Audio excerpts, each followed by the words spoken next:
We are the students from High Park Alternative School located in Toronto, Ontario. Throughout our whole lives, we have spent a lot of time visiting one of the largest parks in Toronto, which is also the name of our school, High Park. As we started to brainstorm ideas for our water documentary, we knew that we wanted to focus on something meaningful and local in our community. Grenadier Pond is a 14.2 hectare pond that is located in High Park.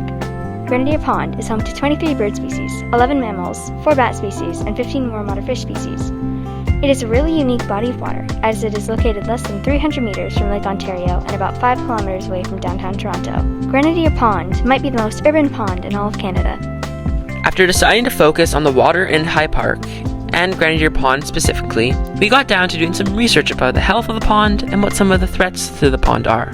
To get started, we need to learn more about the pond and do a bit of research on the history of the pond.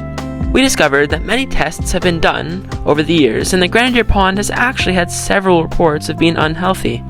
So, we decided to do some tests of our own, with this information in mind.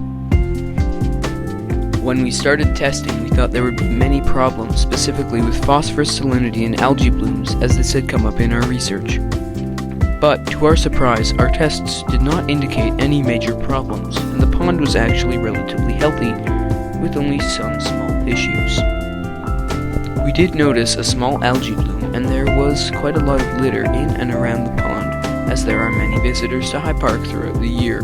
Before we began, we sent out a survey to all the grade 7-8 students in our school to find out what they knew about Grenadier Pond and to help focus the education component of our project. Having discovered that the pond is fairly healthy, we began to rethink our project as a whole since there were no major issues to solve. We scheduled a trip to the High Park Nature Center where we were able to interview the staff there and conduct more water tests on the retention ponds in the park, which are there to keep the stormwater out of the pond and out of Lake Ontario. The staff told us about some of the steps that had been taken in order to keep the pond healthy, which sparked a new research question and focus for our project. Our new question became, how has the pond been able to thrive in such an urban environment after having so many reports of the pond being unhealthy?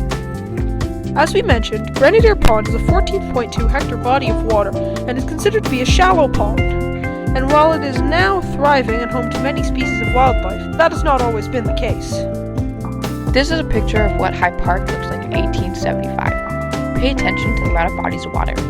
Now, here's a much more modern photo of High Park. You notice how much the water has changed?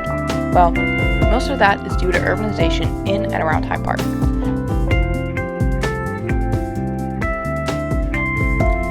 Toronto continued to develop around High Park, leading to a drainage system being redirected.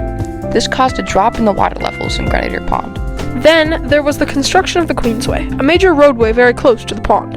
The construction led to the destruction of some of the marshland around Grenadier Pond, to protect it from surface runoff, as well as it led to even more water displacement. Fortunately, 4.45 hectares were refilled to compensate for the construction of the Queensway. With all of the changes in urbanization, the pond was neglected.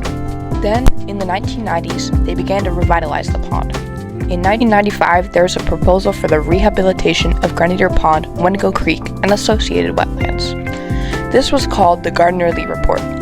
They were concerned about the health of Grenadier Pond because of the rising phosphorus levels and lowering oxygen levels. This was the result of too much algae growing because of the high phosphorus. Algae requires a lot of oxygen, and it makes it very difficult for fish to survive. So, what did the city of Toronto do to help the pond? They implemented a water monitoring program, meaning that they'd have volunteers to do checkups on the water health. They expanded Wendigo Pond to retain incoming stormwater and to allow the sediments and contaminants to settle out of the water. The city removed concrete curbs that were surrounding the pond to restore the natural shoreline.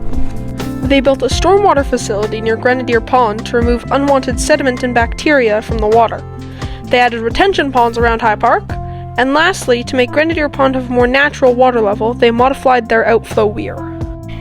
After learning about all the efforts to restore Grenadier Pond over the years, we wanted to share our newfound knowledge with our school and greater community.